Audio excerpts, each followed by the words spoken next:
नमस्कार। तो टॉपिक है आज consumer equilibrium and marginal utility analysis. सबसे पहले हम देखेंगे कंज्यूमर इक्विलिब्रियम क्या होता है, ठीक है ना। Consumer equilibrium is a situation जहां पे कंज्यूमर को मैक्सिमम सेटिस्फैक्शन मिलता है with given resources. Consumer equilibrium एक सिचुएशन है।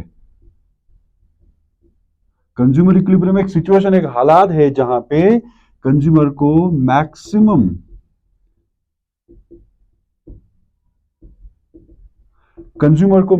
सेटिस्फैक्शन मिलता है। मैक्सिमम सेटिस्फैक्शन मिलने का मतलब क्या है?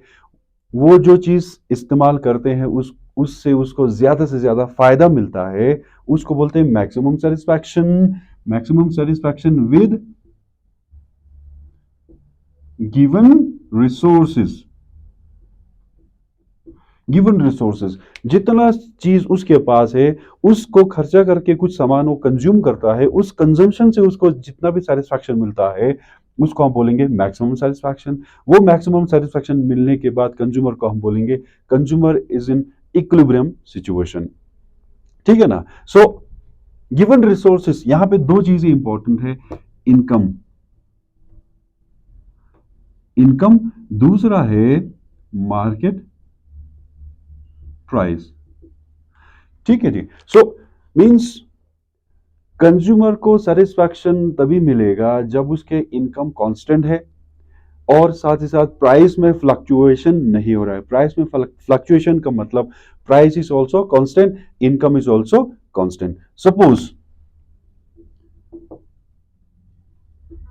50K यानी कि 50,000 उसके सैलरी है और मार्केट प्राइस है, मान लीजिए जो जो सामान वो कंज्यूम करता है, जैसे आमतौर पे चावल कंज्यूम करते, आटा कंज्यूम करते हो, हम दाल कंज्यूम करते हैं, तो ये सब होता है। उन कमोडिटीज के प्राइसेस में कोई चेंजेस नहीं आ रहा है। बास्केट ऑफ कमोडिटीज हर महीने आपके, जैसे हम कभी बोलते हैं ना प्राइस राइज हो गया तो बजट बिगड़ गया, तो उस टाइम पे हम कंज्यूमर सेटिस्फैक्शन हम नहीं बोलेंगे या मैक्स कंज्यूमर इक्विलिब्रियम हम नहीं कह सकते। तो यहां पे ये अज्यूम किया जाता है कि इनकम कांस्टेंट है, साथ ही साथ मार्केट प्राइस भी कांस्टेंट है। अगर इन दोनों में से कोई भी चेंज हो रहा है तो कंज्यूमर को अपने सेटिस्फैक्शन को एडजस्ट करने में टाइम लगेगा, तो वो इक्विलिब्रियम पे नहीं आ सकते हैं। ओके, सो ये सिचुएशन जो है कंज्यूमर इक्विलिब्रियम, एक कमोडिटी की केस में भी हो सकते हैं, दो कमोडिटी के केस में भी सिचुएशन है। तो ये तो पता है मार्जिनल यूटिलिटी एनालिसिस में हमें क्या देखता है। मार्जिनल यूटिलिटी में क्या होता है? Marginal utility means additional utility, additional satisfaction.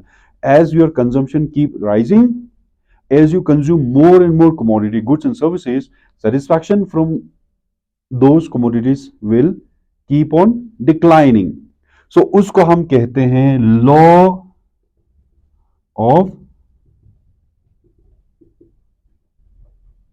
diminishing marginal utility.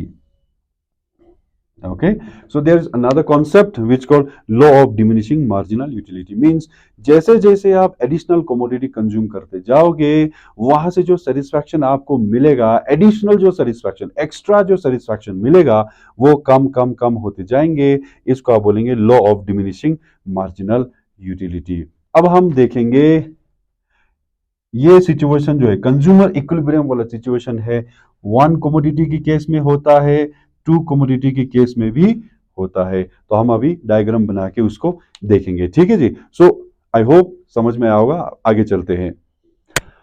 तो यहां देख सकते हैं consumer equilibrium situation in case of one commodity. One commodity की केस में कंज्यूमर इक्विलिब्रियम कहां पे होता है ये देखने की कोशिश करते हैं और समझने की कोशिश करते हैं इसको।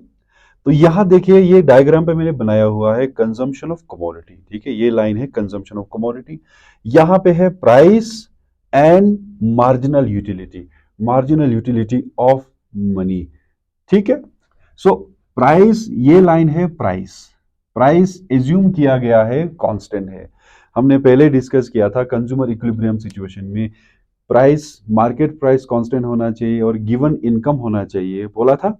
तो यहां पे एज्यूम किया गया है प्राइस कांस्टेंट है।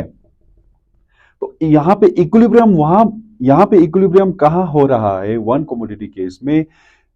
ए point where marginal utility of money is touching the price, ठीक है, वहां जहां मार्जिनल यूटिलिटी ऑफ मनी जो है प्राइस को टच कर रहा है। अब आप सोच रहे होंगे मार्जिनल यूटिलिटी ऑफ मनी का मतलब क्या है।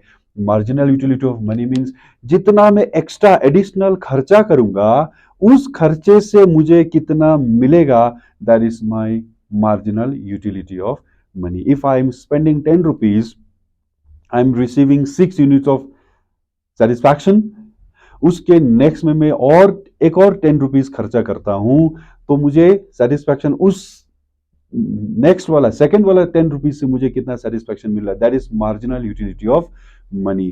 तो यहां पे देखेंगे जैसे जैसे आप खर्चा करोगे, ओके, कंजम्पशन ऑफ कमोडिटी का मतलब है जैसे जैसे आप खर्चा करोगे कंजम्पशन बढ़ते जाएगा, आपकी यूटिलिटी भी नीचे नीचे गिरते जाएगा, मार्जिनल यूटिलिटी ऑफ मनी आपके नीचे नीचे गिरते जाएगा। जितना जैसे जैसे कमोडिटी इंक्रीज होगे वैसे वैसे आपके यूटिलिटी जो है कम होते जाएगी, यूटिलिटी मार्जिनल यूटिलिटी कम होते जाएगा। ओके, कम हो रहा है, ऐसे गिरते जा रहा है, गिरते जा रहा है, गिरते जा रहा है, यहां को टच कर रहा है और टच करके गिरते गिरते गिरते नेगेटिव में जा रहा है, ठीक है ना। ये होता है, कल वाले टॉपिक में भी हमने डिस्कस किया था, जैसे ज्यादा ज्यादा खाओगे पेट तो भरेगा लेकिन उससे जो आपको सेटिस्फैक्शन मिलेगा, मजा आएगा, वो कम कम कम कम होते जाएगा जैसे जैसे कंजम्पशन बढ़ता है। वही केस यहाँ पे भी हो रहा है, जितना आप पैसे खर्चा करोगे कंजम्पशन करोगे उस पैसे से जो मिलने वाला फायदा है कम कम कम कम होते जाएगा। अब यहां पे देख सकते हैं 1 केस, 2 केस, 3 केस हम देखेंगे। एक सिचुएशन है MU marginal utility of money is greater then price. जब प्राइस तो कांस्टेंट है, मान लीजिए प्राइस 10 है, मार्जिनल यूटिलिटी मान लीजिए ये मान लीजिए 20 है, फिर 15 है, फिर 10 है, ठीक है ना। बोलने का मतलब आपने एक यूनिट खाया उससे आपको कितना मिला, 20 यूनिट ऑफ मार्जिनल सेटिस्फैक्शन आपको मिला, ठीक है। 1 कंजम्पशन किया तो आपको 20 सेटिस्फैक्शन मिला, और दूसरा यूनिट खाया तो आपको 15 यूनिट्स ऑफ सेटिस्फैक्शन मिला। सेटिस्फैक्शन कम हो रहा है लेकिन यहां पे प्राइस 10 है, तो प्राइस से ऊपर है जो मार्जिनल यूटिलिटी ऑफ मनी है, प्राइस से ऊपर है, 20 is more than 10, 15 is more than 10। तो यहां पे आप कह सकते हैं कि आपके पास और मौका है ज्यादा कंज्यूम करने का, ठीक है ना। क्यों, क्योंकि प्राइस से ऊपर है, MU is greater than P, in the case you have greater opportunity to consume more, ठीक है। क्यों, क्योंकि यहां पे आप नहीं पहुंचे हैं, ठीक है। अब जब एक और खाओगे, एक और कंज्यूम करोगे तो आप कहां पहुंचोगे, आपका जो मार्जिनल यूटिलिटी ऑफ मनी है वो 10 यूनिट्स पे पहुंच गया। 10 यूनिट्स पे पहुंचने का मतलब क्या है, P is equal to M U. आप जितना खर्चा कर रहे हो, जितना खा रहे हो, उतना ही आपको मिल रहा है। जितना प्राइस है, ठीक है ना, जित उतना ही आपको मिल रहा है, जितना खा रहे हो, ओके, उससे उतना ही आपको मिल रहा है विद गिवन मार्केट प्राइस, ठीक है।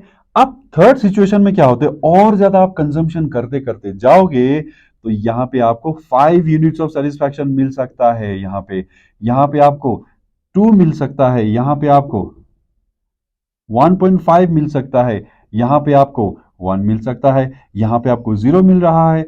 और ज्यादा कंज्यूम करते जाएंगे तो आपको मिल सकता है -5, -10, ये सब हो सकता है। तो यहां पे आप क्या बोलेंगे, यहां पे आप क्या बोलेंगे, यहां पे आप बोलेंगे कि भाई आप खर्चा नहीं करना है। क्यों, क्योंकि मैं जितना मैं खर्चा कर रहा हूं, ठीक ठीक है, जितना मैं एक्सपेंडिचर कर रहा हूं, कंजम्पशन कर रहा हूं, उससे मुझे घाटा हो रहा है। So I should not spend more money, instead मुझे क्या करना चाहिए, मुझे कंजम्पशन कम करना चाहिए, so that I will be at the equilibrium point. At least मैं यहां पे हूं, ठीक है।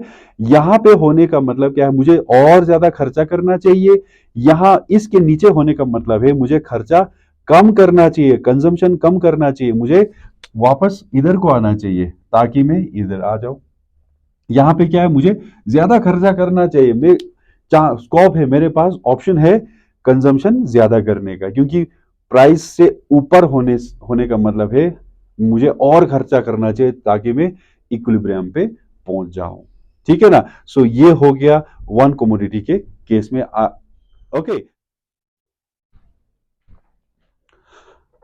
तो ओके तो ठीक है, आपको ये क्वेश्चन, ये टॉपिक समझ में आया होगा। अभी हम नेक्स्ट टॉपिक में कल बात करेंगे। तो अभी घर पे ये सब, इसको ज़्यादा से ज़्यादा प्रैक्टिस कीजिए, बुक में से अपने आप से पढ़िएगा और इस वीडियो को देखना, और कोशिश कीजिए इस वीडियो को शेयर करने का। और इसमें कुछ आपको डाउट लगता है तो आप मुझे कमेंट कर सकते हैं और व्हाट्सएप नंबर पे मैसेज कर सकते हैं जो डिस्क्रिप्शन में मैं दूंगा। तो मिलते हैं नेक्स्ट वीडियो में।